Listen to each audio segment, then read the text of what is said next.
Welcome back, ladies and gentlemen, our viewers. I mean, when we're taking that break, we're just having a discussion with the panelists, what it means to the country, what this budget means. Is it the hustler's budget, as we are trying to put it out, and what the government is saying? You know, it reflects the will of the people. Does it really reflect the will of the people? Kenneth Wanjohi, does it really reflect the will of the people? Yeah, thanks, Brenda, for that. And if I can just look at history in terms of the statistics of the revenue that has been collected over the last two regimes. Look at the Kibaki regime. We had revenue from tax increasing from 200 billion to 800 billion. Then looking at the Uhuru regime, 800 billion to 1.8 billion. But now you're saying within 1 year, we are going to increase the revenue from 1.8 to around 2.8. 1 trillion, yeah, which has been increased over 10 years by the past regime. So the question here is, I think some of the finance bill proposals have been rushed. And for the Mwananchi, I think Mwananchi has to tighten their belt. Mwananchi has to tighten their belts. Yes. It doesn't reflect the will of the people. It's not the perfect. You know, you cannot have. It is not a perfect or a better budget than the previous regime. Definitely. So to you, is it a worse budget? No, looking at some of the proposals, there are some good proposals there. You look like the government is saying for entities in manufacturing who are supposed to get refunds, they can be refunded in 6 months. Yeah. That could be something good for the manufacturing sector. But then when you look at VAT on petroleum, I know there's the discussion that has been going on. You know, the increase in the 8% really does not result to a corresponding increase in the price of fuel, because that 8% was a subsidy. And when you look at the way VAT operates, you get input VAT at 16%. That was what the oil marketing entities are having. And then you charge 8%. So there was an 8%, difference, which made them to be in what we call a credit position. But then by increasing the 8% means now you claim at 16% and charge at 16%. So basically that 8% will go to increase the cost. All right. Cost of transportation, cost of logistics, cost of the truck business. Looking at the mamamboga, the hustlers who are using the border borders, it touches them directly. All and right. you know there is that ripple effect. All right. Yeah. All right. And I mean, David, when we are looking at this budget, it takes me back to what the president said during his campaigns, the presidential campaigns. He said, let me just quote him directly, he said, serikali itakuwa serikali ya wananchi wa kawaida, the hustler, mtakuwa represented hapo. But until today, that is not what the hustlers are seeing. And they're wondering, when Njogona Ndungu makes his way to parliament and breaks down that budget, will it be the hustlers' budget really, based on what we saw play on the floor of the House yesterday? Thank you, Brenda. So I think, in my view, I'll look at it from, if it is to be the hustlers' budget, then one, does it increase the disposable incomes of these hustlers? Does it provide incentives that then help them be able to earn a living? Does it provide opportunities for them to be able to either do their businesses or be able to carry out either revenue generating or income generating activities they are able to do. So in my view, I would struggle to find it as a hustler's budget on the basis that quite coming from a situation where small businesses are struggling, now that we're just speaking about the hustlers, are struggling to make ends meet for various reasons. Just recovering from the COVID impact, the global impact on shocks from the Russia-Ukraine war, of course, impacts everyone. And then also the ever-increasing inflation. So the last few months, if you look at it, it's been largely above 8%. Everyone knows about the cost of living. So we struggle to find the components. There are few, yes, very few. Possibly the expectation would have been, of course, the government looking more into then how do we create these opportunities for the hustler to be able then to create those avenues for income generating.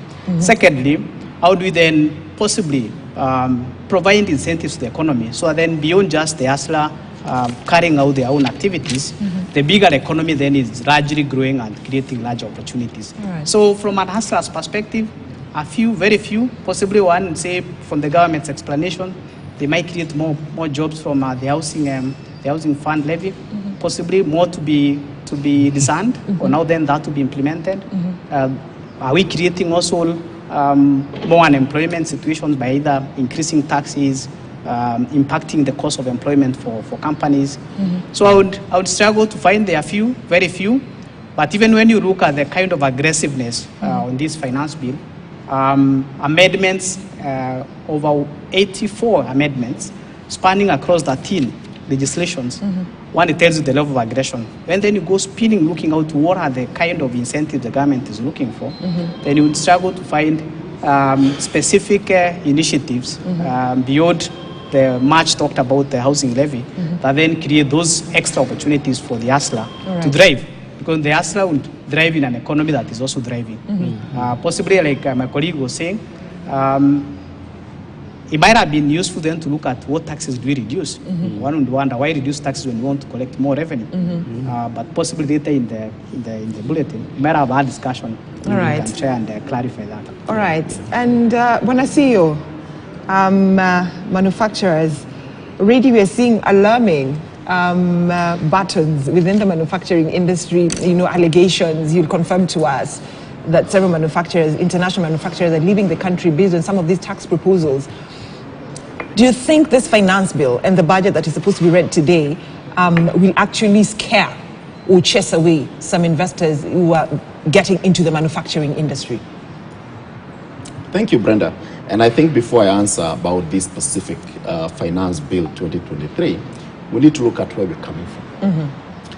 Manufacturing from 2011 has been going down in terms of contribution to GDP. Okay. From 11.16% to 70.2% in 2022 or 2021, now to about 7.8% in 2022. Why has that happened? I was about to ask you that. It is one, because some other sectors have grown faster than manufacturing.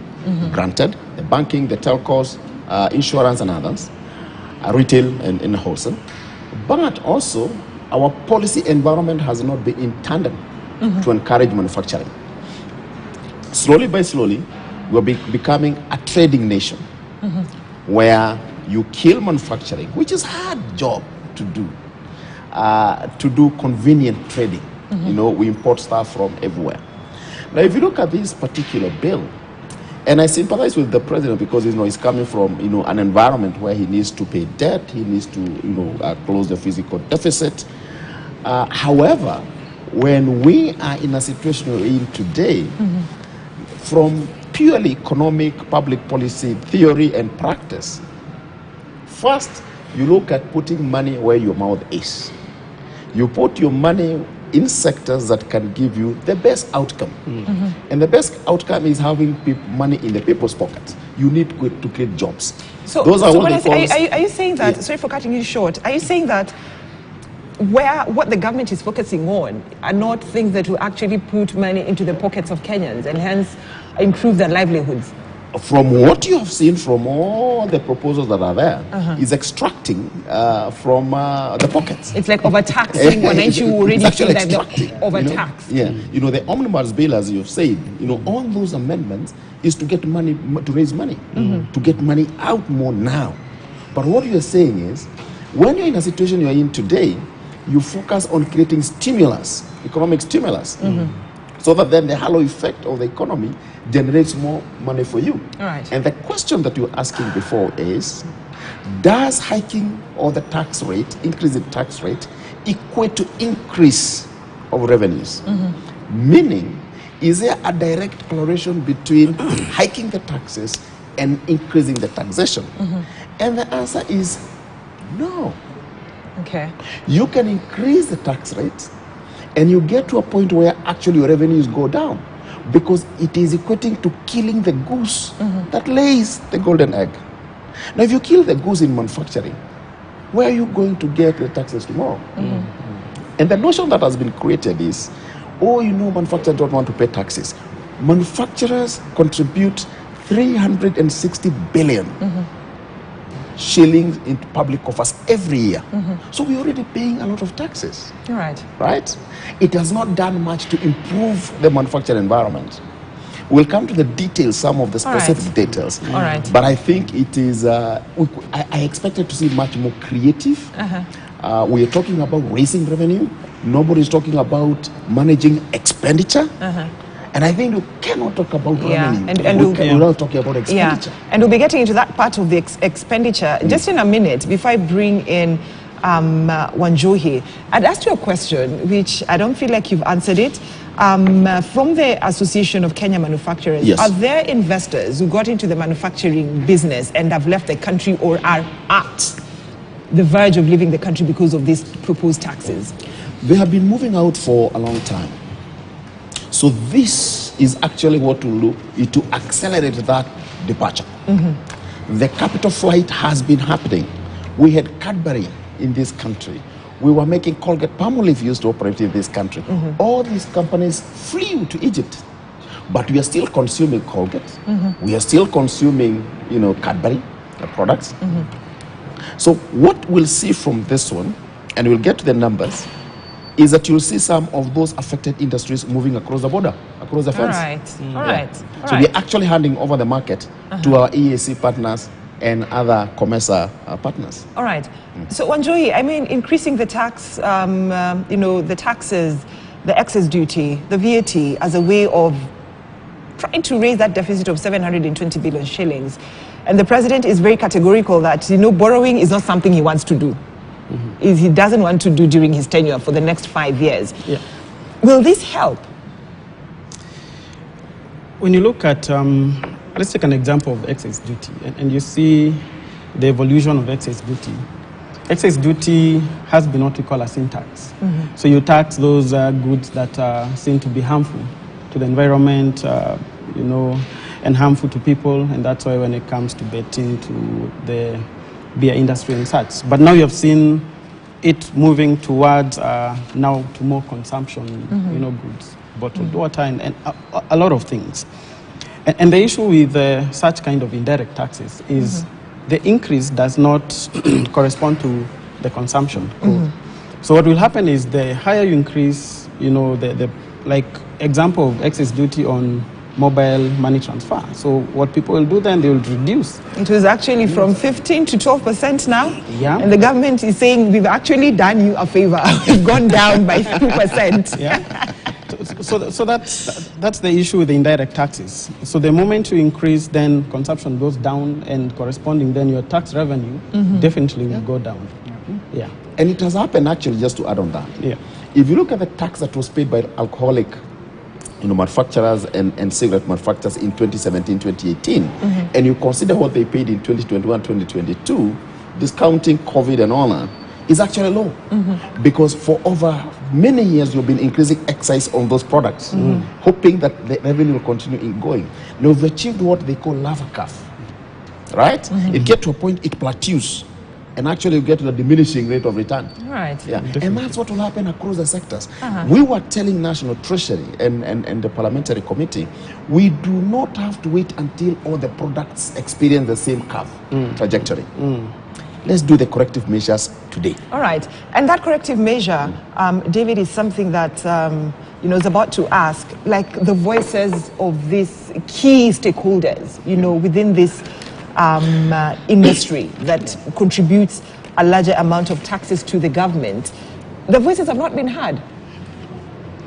Thanks, Brenda. And yes. I mean, the voices have not been heard. They appeared before that committee that was getting the views of Kenyans. Yeah. Kenyans said no to so many things. Yeah. What was presented on the floor of the House yesterday was, it really didn't matter what you said. Let's just reduce it to from 15 to 12, from 15 to 5 for content creators, from 3% to 1.5%. So the voices are not heard. So if the voices of the common mwananchi was not heard, then why didn't government also listen to the voices of the major shareholders in this country?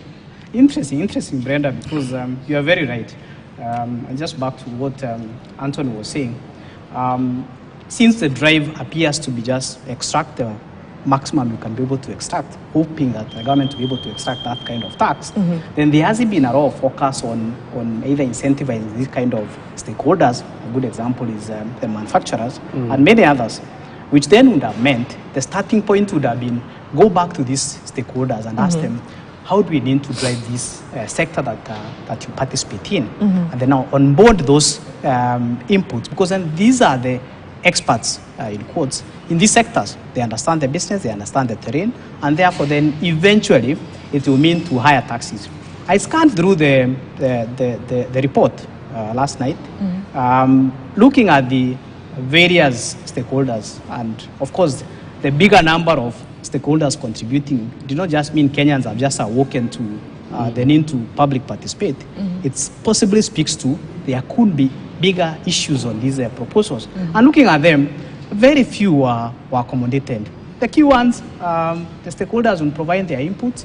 I am not sure whether the committee went into depth of understanding why that would then have possibly a positive impact. So are you saying that probably the committee, what they did was just follow what the constitution says, public participation before it brought to the floor of the House?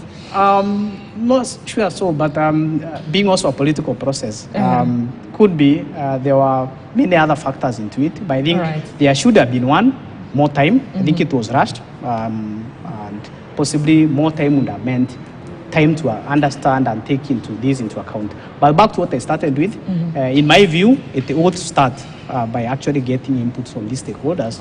Possibly would then drive the kind of economy and the kind of outputs then you want. All right. And Mwangi, I was about to ask you, I know you're not a politician, but I was about to ask you what my colleague Chris Nairu told us when he was in Parliament. Like this time around things were done differently. Bring the financial bill first and then bring the budget. And initially the tradition has been bring the budget, bring the financial bill after that. Why do you think there was that, interchange? I think personally, and this I'm saying as a person, I think this was even better, that we were able to interrogate all these issues before the minister or the CS brings the estimates in Parliament. All right. We understand this budget more than we have done before, because we used to wait, we used to stay in the dark until this happens, then we go to public participation. But again, as just to segue a bit on public participation, I was about to ask you, did you people appear before the committee? I can tell you we spent almost 8 hours with this committee, select committee. Were your concerns captured? They understood perfectly what we talked about. And they even actually were wondering, how can National Treasury come? And you can see, you see, as we say, in analyzing the reaction, what people say and how they react. Body language is about 60-70%. Their body language we could observe, asking themselves, why would someone come up with such a proposal? And we're asking them, you're working so hard to kill us. All right. To kill yourself, to cut your own feet. Why would you work so hard?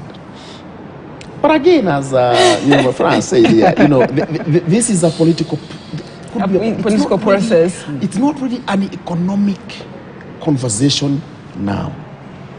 It's more political conversation.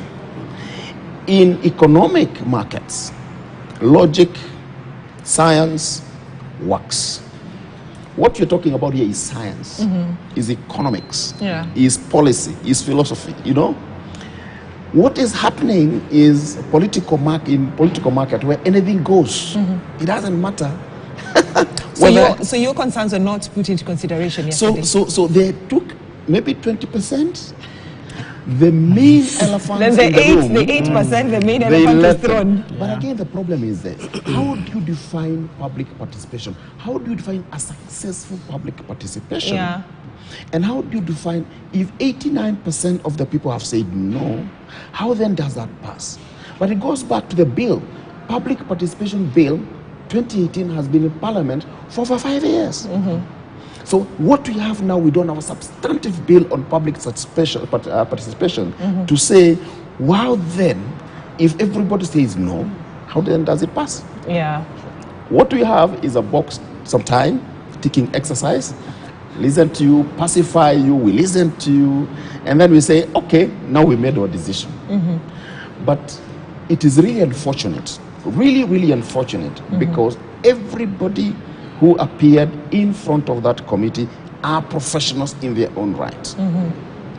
These, as you have said, are the people who can actually help government to say, every business wants to grow. Even Mama Mboga, they want to expand their kiosk. Yeah. And we're saying, put policies that will help us expand our practice, All right. our factories, and therefore you make more money. All right. But here you're saying, no, we don't want you to expand. We want to kill you slowly because we want more money. It is kind of a very, what kind of, argument? It's convolution. If you say that in economic policy, it really defeats, logic. Why would we be doing some of these things? All right, and then we come back, gentlemen, we're taking a commercial break. I'll be picking the mind of Kenneth just to let us know whether there is a likelihood of Kenyans escaping to pay this tax. Some of the proposed taxes, the chamas. We'll just be delving deeper into it. Is there a possibility? Will Kenyans look for ways of how to escape, I can escape paying this tax? And are we likely to see job losses or employees being given a salary increment based on these new taxes and excess duty that the government is introducing? All that after a short commercial